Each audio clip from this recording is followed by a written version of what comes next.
কিছুদিন আগে প্রজ্ঞানন্দকে দেশ চিনেছিল, আজ চিনেছে গুকেশকে।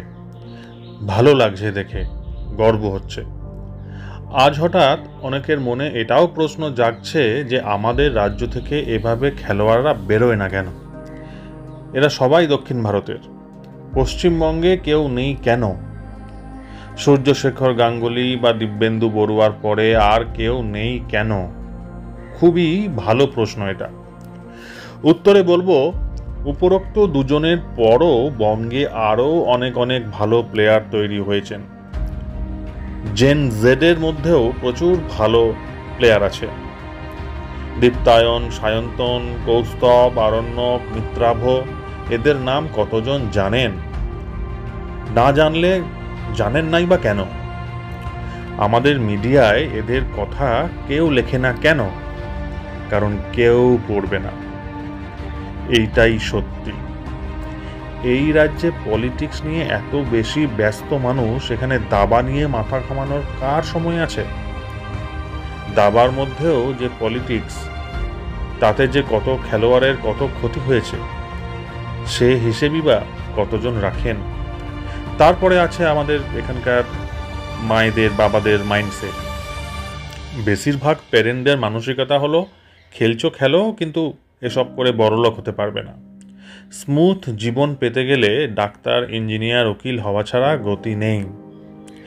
খেলাটাকে তারা একটা এক্সট্রা কারিকুলাম অ্যাক্টিভিটি হিসেবে দেখেন, অথচ রেজাল্ট চান প্রজ্ঞানন্দা বা গুকেশের মতো।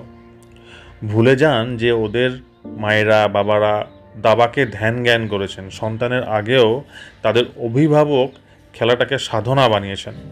সন্তানের প্যাশনকে গুরুত্ব দিয়ে, তার ভালো থাকাটাকে সিকিওর করে, তার বেড়ে ওঠার সমস্ত সুযোগ দিয়ে, তার মানসিক সুস্থতাকে প্রাধান্য দিয়ে, তারও পরে নিজেদের ছোট বড় সুখ শান্তি সব বিসর্জন দিয়ে দিনের পর দিন সন্তান ও তার কোচকে নিজেদের সমস্তটুকু প্রোভাইড করে চলা। It takes guts. এমনও হতে পারে মনের মতো রেজাল্ট করতে পারলো না আপনার সন্তান, তারপরও আপনাকে লেগে থাকতে হবে, তাকে উৎসাহিত করতে হবে। আপনার স্বপ্নকে আপনার সন্তানের স্বপ্ন বানাবেন না, বরং সন্তানের স্বপ্নকে নিজের স্বপ্ন বানান, তাহলেই সাফল্য আসবে। নিজে একজন চেস কোচ ও একজনের সন্তানের অভিভাবক হয়ে বলছি, গুকেশ প্রজ্ঞানন্দার মায়েদের আজকের আনন্দাশ্রু আগের অনেক পরিশ্রম ও কঠোর দুঃখের অশ্রু আছে। সেইগুলো না বইলে আনন্দাশ্রু আসে না।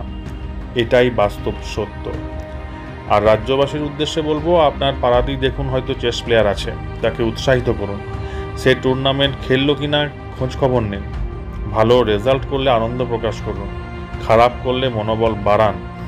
ইস্টবেঙ্গল, মোহনবাগান নিয়ে, ঘটি বাঙাল নিয়ে যতটা উৎসাহের সাথে পোস্ট করেন, একদিন না হয় পাড়ার ছেলেটার মেয়েটার সাথে একটা ছবি তুলে পোস্ট করুন ক্যাপশন দিয়ে যে আমাদের ভবিষ্যতের গ্র্যান্ড মাস্টার। করেই দেখুন না, হয়তো পরবর্তী নিউজটা আপনার এলাকা থেকেই হলো।